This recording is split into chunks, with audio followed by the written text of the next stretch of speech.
দুটো দেশি হাঁসের ডিম নিলাম। তারপর নিজেদের লাউ গাছ থেকে কিছু কচি পাতা সংগ্রহ করলাম।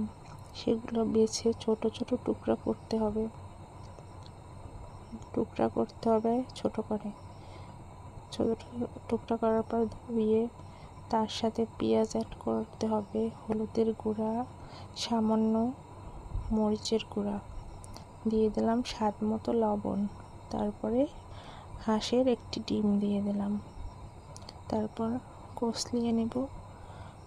এমনভাবে মাখতে হবে যেন পাতা থেকে কিছুটা পানি বা রস বের হয়। নরম করতে হবে। তারপর চুলায় প্যান বসিয়ে তাতে তেল গরম হওয়ার পর পাতাগুলো বড়া আকৃতিতে ছেড়ে দিতে হবে।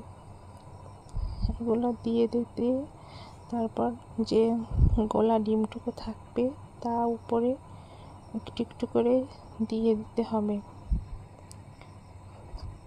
গোলা ডিমগুলো দেওয়ার পর একটা ঢাকনা দিয়ে ঢেকে দিতে হবে।